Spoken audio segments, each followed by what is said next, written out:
Welcome to Virtual Realms. I'm Ranger One. I was sitting around my plantation build in the new desert area of Ragnarok, contemplating what I wanted to do as far as further additions to this build that I've made in this set of ruins here. Well, it makes me feel a little sheepish to admit, but another area keeps popping into my head that I scouted out not too very long ago while I was laying out some dino patrol routes to have my creatures march back and forth across the open desert.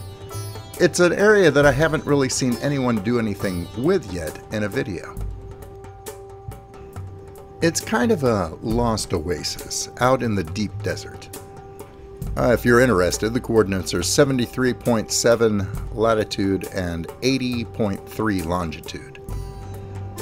It's out in the middle of nowhere, but it's really kind of nice, if a little bit bleak and barren. I think I can do something interesting with this. The massive dunes around this lost oasis had given me some creative ideas. I kept thinking, wouldn't it be great if there was the ruins of a palace out here, one that's partially been buried by these sand dunes, something that I could reclaim and rebuild, modernize, perhaps. I don't know, there's a lot of different ways I could go with a build like that. But the problem is there aren't any ruins out here. There's nothing but a few palm trees and scattered bones. So as I brooded about this, like a small child who's just realized he hasn't gotten his favorite toy on Christmas morning, I remembered something that Carl Sagan once said. If you wish to make apple pie from scratch, you must first create the universe. Why I remembered that quote, I'm not really sure, but it occurred to me that if I didn't have a ruin to work with already on the map, I'll just make my own. So I put a pause on laying out my routes across the desert and put some foundations in place over at the base of that dune, kind of bleeding under it. I want this palace to look like it's partially buried by that massive sand dune over there. Now I know what you're thinking. Why not just go ahead and do the build in one shot? Make it as modern as I like and go from there. But I really wanted to get that archaic feel from the ruined palace I was going to build. Doing it this way might lead me down some different design paths from the ones that I might normally pursue. And besides, I wanted an opportunity to get your feedback on how this build should finally end up. And if I do this in two separate stages, that gives me the opportunity to gather input from you in the comments below. By the time I'm done, not only do I want to modernize and rebuild this abandoned palace, being partially overtaken by the desert, but I also want to landscape the entire oasis and have animal life of my own choosing roaming the area. A lost world that has seen the rise and fall of ancient civilizations and is in the process of seeing yet another one be rebuilt on the bones of the old. Well, that's enough philosophizing and theory crafting about how I want it to turn out. It's never going to get built if I don't get started. After all, I certainly don't want to be accused of putting the cart before the horse.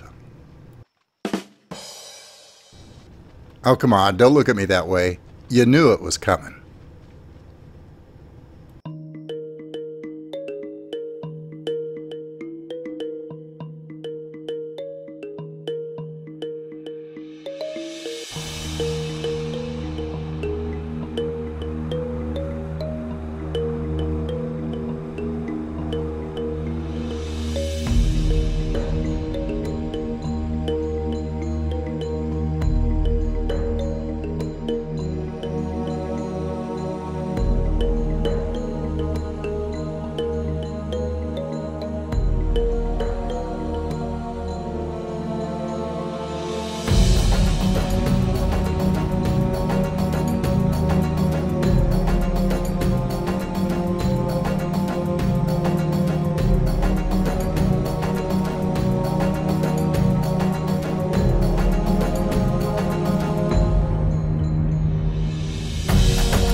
this is what I ended up with.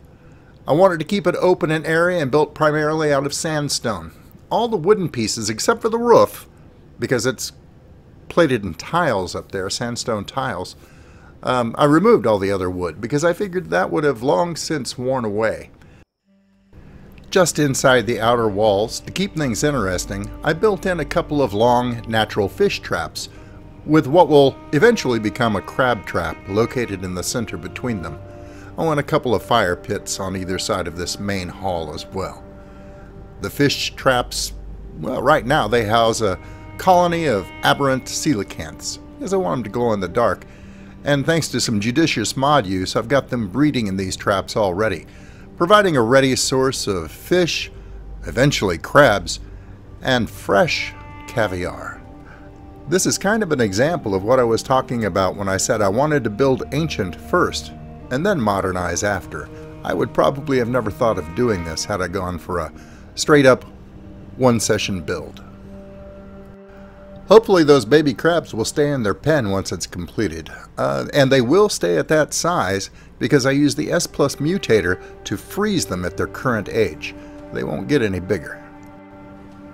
The rest of this floor may remain largely the way it is now. I'll put it to a variety of uses, but that back half over there is probably going to remain overgrown. Obviously, I can't remove the sand anyway. I may turn it into some type of a garden or desert habitat area inside the ruins and leave it alone. Well, we'll see. Currently, the entrances into this build are a series of portcullis, and they may stay intact, or I may change them depending on your input. Changing them could be difficult though, because this is all built with the Castles, Keeps, and Forts mod, and well, all the building components in it are a little bit larger than standard art building components, so that might be challenging, but not out of the question. The archway in the back leads into what was once a huge atrium, in many ways the heart of this palace. For the moment, I've put some light desert vegetation in here, but we'll probably expand on that a great deal, perhaps a big botanical garden. I don't want to completely cover up the arches in the back. I still want that impression of the building being slowly encompassed by that dune. Now, speaking of out back, where the servants' quarters, we would assume, probably were, I've got kind of a patio out here. I'm not sure exactly what I want to do with it. I do like the fact that the dune humps up over it like that. Well, we'll see how it goes. And it does give access to the roof area. I've put a little fancy touch here and there on the front of the roof. And I may leave those tiled roofs in place, but I don't know. That's something that perhaps will change. We'll see what you guys think. Back inside, just off the main atrium, we have the two main living areas upstairs. Identical to the left and to the right, they are quite spacious, and I could do a lot of different things with them. Each one of them has their own balcony, which I'm not sure if I'll leave at the current size or expand on them a little bit. But I'm sure we can do something interesting with them, and they flank out on either side of the palace itself. Now there's another entrance too, a third one, and that goes out onto another balcony that overlooks, well, everything. It looks out the arched front of the building itself and overlooks the main walkway, the balcony, that runs the entire length of the front of the building. This walkway, besides offering a great scenic view, also offers access to the entry hall down below. And that's pretty much the full tour. So that's what we have to work with. My version of an ancient, abandoned palace, slowly being consumed by the desert. Let me know what you think of it in the comments down below, and if you enjoyed this video, please give me a like. It helps a great deal. Oh, and please don't forget, I'm also looking for ideas on how to finish off the landscaping of the entire Oasis area. And I could use some input too on what creatures you'd like to see living there.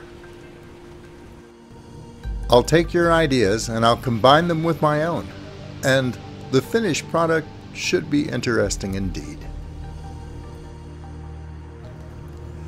This video is in danger of running a little long, so I'd better take off now. Thanks for watching, and until I see you again, good hunting.